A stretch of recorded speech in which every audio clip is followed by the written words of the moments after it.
Lahore, Pakistan. Late 1990s. Children begin disappearing across the bustling megacity. Some vanish from markets, others from railway stations, others straight from gaming halls. Police shrug helplessly, and parents start each day with hope and end it in despair. And then a letter arrives at a newspaper office. Inside is a calm, measured confession to 100 murders. The author, a man named Javed Iqbal Mughal. That letter begins a story that will change Pakistan forever. Javed was born in 1961 in Lahore, into a wealthy and respected family.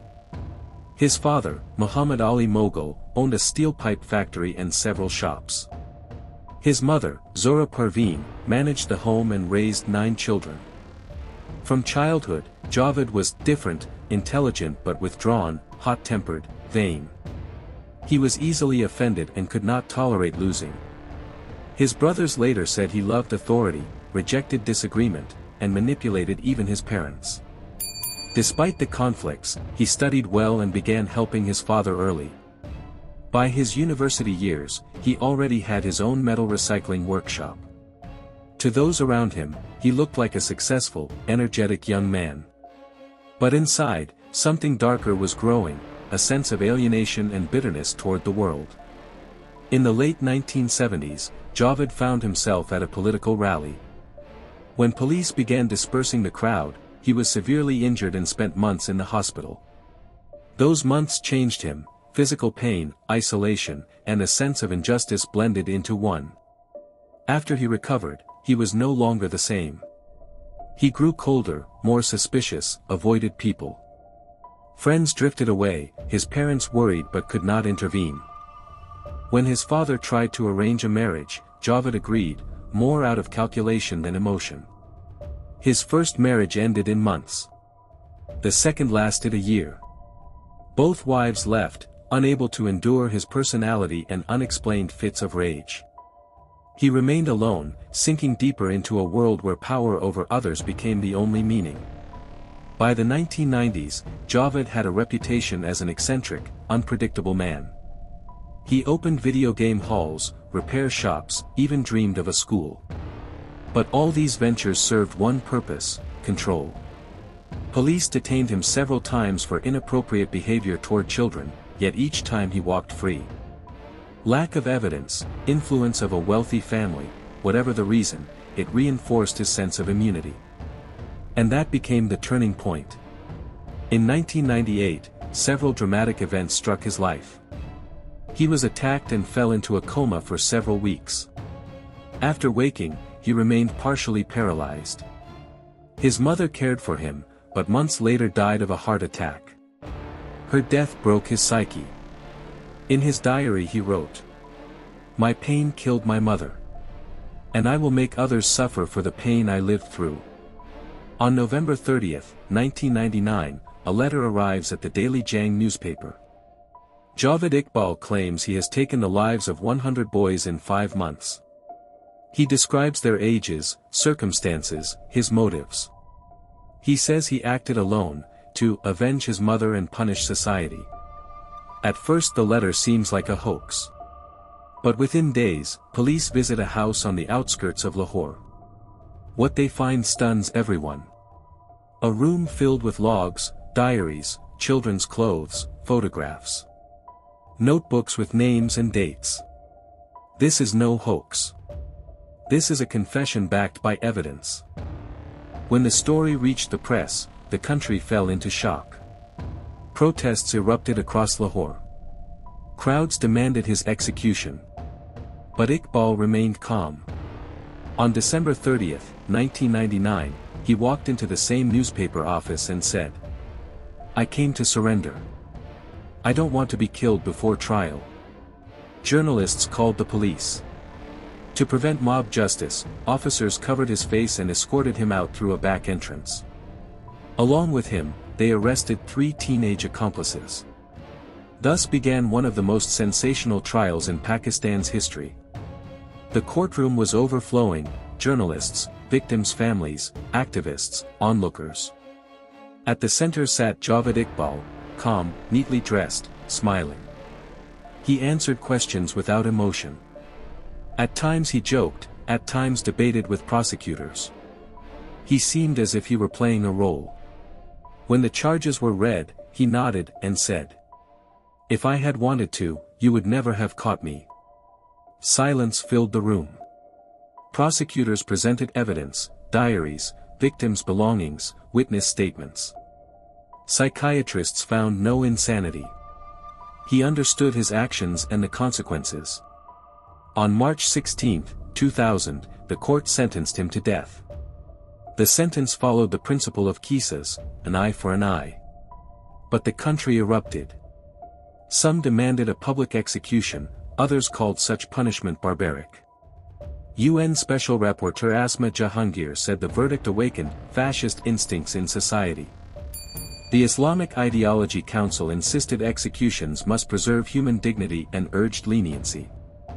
While debates continued, Iqbal waited in Kot Lokpat jail. In prison, he behaved strangely. Sometimes he spoke with journalists. Sometimes he wrote letters about child rights and saving the world from cruelty. Psychiatrists described him as devoid of remorse, yet convinced he had a mission. Guards recalled him sitting in a corner, staring at the ceiling, repeating, "I knew how this would end." On the morning of October 9, 2001, he was found dead in his cell. Beside him, the body of his accomplice Sajid. The official cause, suicide. But his lawyer, Faisal Chaudhry, insisted Iqbal feared he would be killed. Autopsy reports left questions, signs of strangulation and beating. Whatever happened in that cell remains unanswered. His death did not end the story. It opened a national discussion. For the first time, Pakistan confronted issues of child safety, orphan children, and systemic negligence. The government created programs to register missing children and support vulnerable families. Universities began studying Iqbal as a case of severe social and psychological degeneration. Psychiatrists called him a classic sociopath, someone who sees people not as humans, but as objects. Canadian psychiatrist Dr. Khalid Sohail, who interviewed him, wrote, "There was no madness in him. He understood everything. He simply lacked the ability to feel guilt. Why did he become this way? Many still search for an answer. Growing up wealthy did not protect him from inner emptiness. His childhood was steeped in hierarchy where affection was replaced by money and control. He grew up copying the same pattern: domination, lack of empathy, the need to assert power. After his trauma and the death of his mother, that pattern turned into obsession. His psyche collapsed, but his intellect remained sharp. He planned logically, acted methodically. That made him one of the most dangerous types of offenders, rational and cold. Today in Pakistan, Javed Iqbal's name is rarely spoken. His story is absent from television and schoolbooks. But police academies study his case as a warning of what negligence and corruption can produce. After the trial, new child protection programs appeared. Laws regulating the monitoring of dangerous individuals became stricter. Hotlines and foundations were created to help families search for missing children. Many journalists later said that in a grim way, Javed Iqbal became a catalyst for change. Terrifying, but effective. He became a mirror of a society where poverty and indifference leave children vulnerable. And fear of acknowledging problems allows evil to grow. Experts debated, who was he? A madman? A sociopath? A product of upbringing or a monster by nature? Dr. Khalid Sohail wrote, Iqbal was fully sane. His intellect was remarkable. He analyzed everything, and took pride in what he did. Psychiatrists noted he showed no remorse, no emotional conflict. Only a sense of mission. Some believed he wanted to challenge the state. To prove he could commit crimes and remain untouchable. Others saw a man shattered by personal loss, whose pain turned into hatred for the world. He was not a typical criminal. He was cold, calculating, highly organized. And that combination made him extremely dangerous. After his arrest, his family publicly disowned him. His brothers said Javed died to them the day he confessed. They refused to claim his body. The family's property was confiscated by the state. For them, it was not just shame, it was a private tragedy. One brother said, "Sometimes I think it wasn't him, it was his shadow. As if the devil lived inside the man we once knew." The family left Lahore and has never given a public interview since. Years passed. Pakistan changed.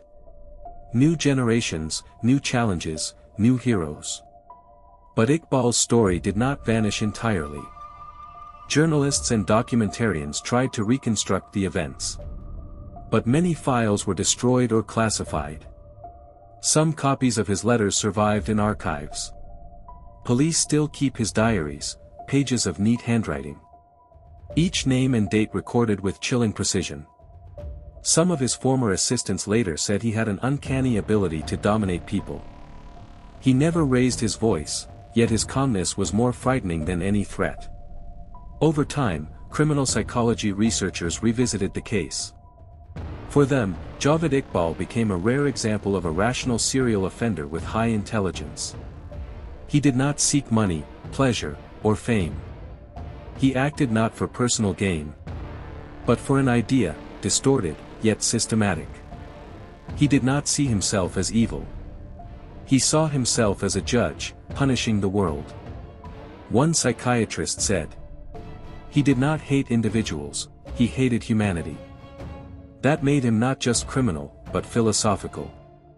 A point where a human ceases to be human. And reason becomes a weapon.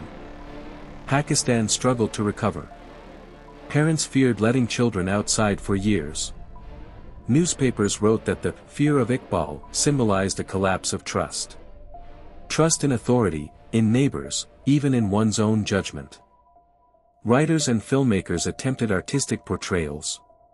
But nearly all faced protest. People did not want his name revived. They feared the darkness would return with it. Stripped of emotion, the case of Javed Iqbal is a story of three things: impunity, indifference, and the loss of humanity. He grew up in a world where everything could be bought: education, freedom, justice. He assumed money solved all problems. When he gained power, he turned it into a tool of terror. But society played its part as well. Neighbors stayed silent. Police dismissed complaints. Everyone thought it wasn't their problem.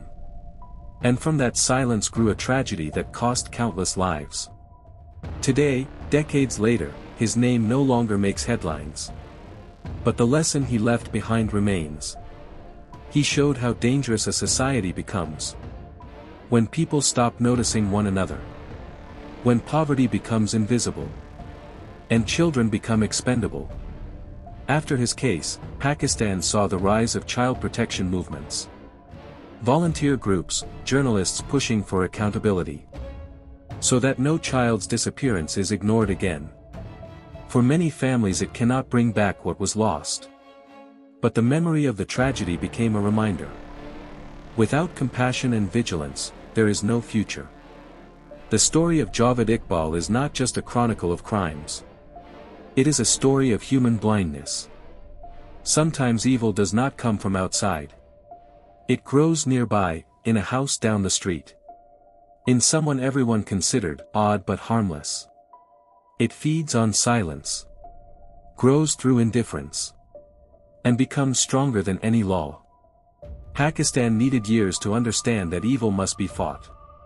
Not only with punishment, but with involvement, care, and humanity. Without these, society loses its immunity to darkness. Today, this case reminds us. Monsters do not appear out of nowhere. They grow in the cracks our inaction leaves behind. And if we ignore suffering around us, we become part of it. Javed Iqbal died before his execution. But his memory remains, not as a person, but as a warning. A warning that indifference can be more dangerous than any weapon. His story reminds us. Evil is defeated not by force, But by attention. Not by punishment. But by the ability to protect those who are vulnerable. Because the most terrifying part is not that Pakistan once had a man like Javed Iqbal. But that for too long, no one wanted to see him.